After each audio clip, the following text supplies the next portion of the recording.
हमने अपना सारा संगठन नए सिरे से बनाया। बहुत सारे नए साथियों को जिम्मेवारी दी है। हमारे 17 सेल का गठन हुआ, जहाँ हमने का सतत पे संगठन खड़ा कर दिया, वही अब उसको बूथ के सतत पे लेकर के जाएंगे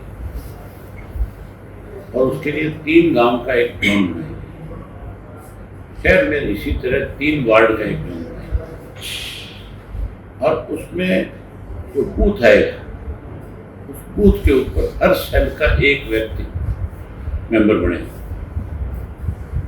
हम हर बूथ को ऊपर 18 से 20 लोगों की टीम खड़ी करना चाहते हैं। हमने अपने साथियों की जिम्मेवारी लगानी भी शुरू कर रखी है। हमने जोन में बना दिया, पूरे प्रदेश को 3 जोन में बांट दिया। एक जोन बना दिया अम्बाड़ा का, एक हिसार का और एक बना दिया गुड़गांव का। गुड़गांव में 8 जिले,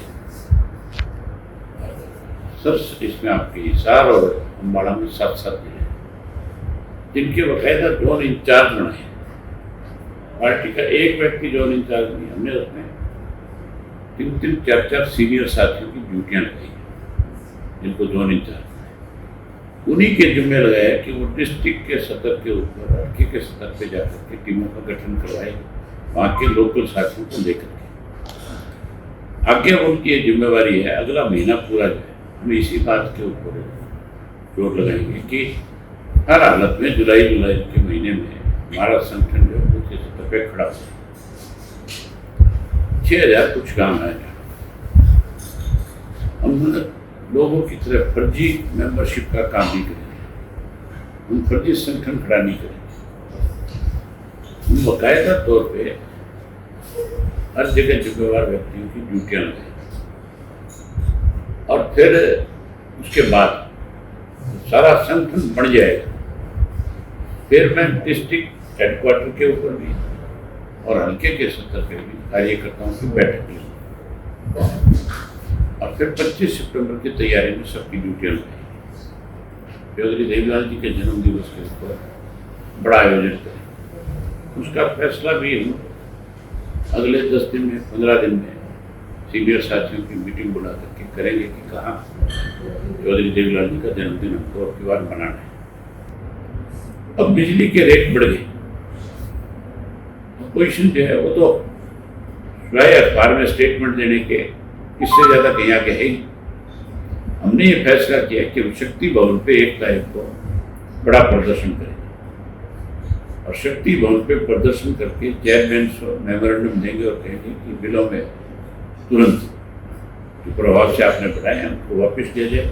अगर वो वापस नहीं करेंगे फिर उस पर भी उनको बड़ा फैसला लेंगे। हम लोगों के साथ है, सरकार को मनमर्जी नहीं करनी। प्रदेश में रोजाना हत्याएं, लूट खसूट की घटनाएं हो रही हैं, किस तरह देखते हैं? कानून व्यवस्था नाम की चीज नहीं है प्रदेश। आप ये देखो, एक्साइज डिपार्टमेंट ने शराब के ठेकों की ऑक्शन करनी होती है, ऑक्शन नहीं कर सके। आज भी करीब कहते हैं कि 12-13 जिले ऐसे हैं जिनमें शराब के ठेकों की ऑक्शन नहीं हो पाई। गैंगस्टर धमकियां देते हैं और कहते हैं कि अगर किसी ने ऑक्शन में जाकर के हिस्सा लिया, कोई ऑनलाइन गया, तो हम उसको देख लेंगे। ये सरकार की कमजोरी है कि कोई इस तरह से धमकी दे। मुख्यमंत्री कहते हैं कि मुख्यमंत्री अपराधी नहीं बचे। तो है ही, मुख्यमंत्री का तो रोजाना कोई ना कोई नया बयान आता है। आज के अखबार भी आप पढ़ लो, 3-4 स्टेटमेंट है अलग अलग मुख्यमंत्री। स्टेटमेंट देने से काम नहीं चल सकता, काम करके दिखाओ, तब लोगों में विश्वास होगा। मुख्यमंत्री तो रोजाना प्रधानमंत्री के साथ एक फोटो लगाता है अपनी अखबार में, आज फलानी जयंती है, आज फलानी जयंती है, उनके फोटो लगा करके, जिनके नाम मुख्यमंत्री जानता भी नहीं उनके फोटो भी लगा देते हैं। मुख्यमंत्री को इन सब चीजों को करने की बजाय लॉ एंड ऑर्डर पे ध्यान देना चाहिए, लोगों में विश्वास पैदा करना चाहिए। हरियाणा प्रोग्रेसिव स्टेट है, आज इसलिए कोई इंडस्ट्री नहीं आ रही। आज इसलिए कोई बाहर से कारोबार करने नहीं आ रहा, यहाँ वो सुरक्षित नहीं है। कोई जिला ऐसा नहीं है जहाँ शांत हुआ करता था सारा मामला, कोई क्रिमिनल कोई केस नहीं होते थे। आज परमार है, आज कुरुक्षेत्र देखो, यमुना नगर देखो, करनाल देखो, अम्बाड़ा देखो, फतेहाबाद, हिसार, इन दिनों में महेंद्रगढ़, रिवाड़ी, कोई क्राइम नाम की चीज ही नहीं थी। आज कोई दिन ऐसा नहीं जाता जिस दिन गैंगस्टर किसी को धमकी ना दे, पैसे ना वसूले, कोई किडनैप ना कर दे। ये सब सरकार के संरक्षण में सरकार ही करा रही, सारा सरकार का। स्टूडेंट हमारा भविष्य कहते हैं। हम जब उनके बीच में जाते हैं तो ये कहते हैं कि हमारा कल है, ये हमारा भविष्य है। इसी में से कल को कोई साइंटिस्ट बनेगा, कोई डॉक्टर बनेगा, कोई इंजीनियर बनेगा, कोई इसमें से राजनेता बनेगा, कोई IAS IPS अफसर बनेगा। अगर उनके साथ आप बर्बरता करते हो, बातचीत करते हो, उनके साथ आप जबरदस्ती कोई चीज थोपना चाहते हो, तो फिर प्रजातंत्र का HUU के स्टूडेंट के साथ चीफ मिनिस्टर ने सिर्फ 4 लोगों की कमेटी बनाई और ये कहा कि मैं इसका समाधान करूंगा, बातचीत करूंगा।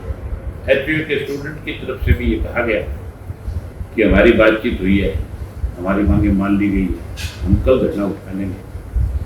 अगले दिन उस बातचीत को सिरे चढ़ाने के लिए खारिज कर दिया सरकार। तो फिर सरकार का है, आगे मुख्यमंत्री की कमेटी, फिर मुख्यमंत्री की जुबान से निकला हुआ शब्द कानून का रूप होता है। यहाँ मुख्यमंत्री के द्वारा गठित की गई कमेटी के मायने खत्म हो। आपको लगता है कि कहीं ना कहीं अफसरशाही हावी है? भाई जब सरकार नहीं होगी तो फिर अफसरशाही हावी होगी, तभी नहीं होगी ना। अफसर सुनते ही नहीं सरकार में, अपनी मनमर्जी करते हैं। छात्र इंसाफ मांग रहे हैं, BC को हटाने की मांग। आपने देखा नहीं, अभी मेरे पास सैकड़ों लोग आए हुए और सब क्या पब्लिक हेल्थ से, किसी का SDM से, किसी का DC से, छोटे छोटे काम है, उनके लिए कितने चक्कर काटने पड़ते हैं लोगों को, कितना परेशान होना पड़ता है, किराया भाड़ा लगता है, गाड़ियों में तेल जलता है, सारा दिन का काम ठप हो जाता है। अफसर अगर सुनते तो फिर उनको हमारे पास आने की जरूरत थोड़ी। कि BC को बर्खास्त करने की मांग की जा रही है लगातार। करना चाहिए, ऐसे तानाशाह लोगों को तुरंत बर्खास्त करना चाहिए, उनके खिलाफ कानूनन कार्रवाई होनी चाहिए और उसको माफी मांगनी चाहिए बच्चों से। बच्चे हमारी धरोहर हैं, आप उनको लाठियों से दबा नहीं सकते, आप उनके हौसले खाली नहीं करा सकते। 3 लोग हैं, 4 लोग हैं कांग्रेस में जिनकी रोजाना स्टेटमेंट आती है, धरातल पे कहीं नहीं है, सिर्फ स्टेटमेंट देते हैं और वो अखबार में छप जाती है। वो अखबार की स्टेटमेंट से अपने आप को ये साबित करना चाहते हैं कि हम आपकी आवाज को उठाने का काम करते हैं। कांग्रेस जो है वो विपक्ष नहीं है, कांग्रेस तो सत्ता पक्ष के साथ है। हुड्डा साहब तो पूर्ण रूप से उनकी कठपुतली है। नेता प्रतिपक्ष नहीं बना पा रहे हैं अभी तक, क्या मानते हैं कि आपसी गुटबाजी के कारण पिट रहे हैं? आप ये देखो, डिस्ट्रिक्ट का प्रधान बनाने के लिए राहुल गांधी को इंटरफेरेंस करनी पड़ रही है, तो फिर कांग्रेस का रहेगा। किस कांग्रेस की बात करते हो? जिस राहुल गांधी के पास है, इतनी फुर्सत नहीं होनी चाहिए अपोजिशन लीडर के पास है कि वो स्टेट में भी किसको लीडर बनाए। आज उसको ब्लॉक स्तर के ऊपर मीटिंगें करवानी पड़ती है। कितनी बड़ी किरकिरी है कांग्रेस की।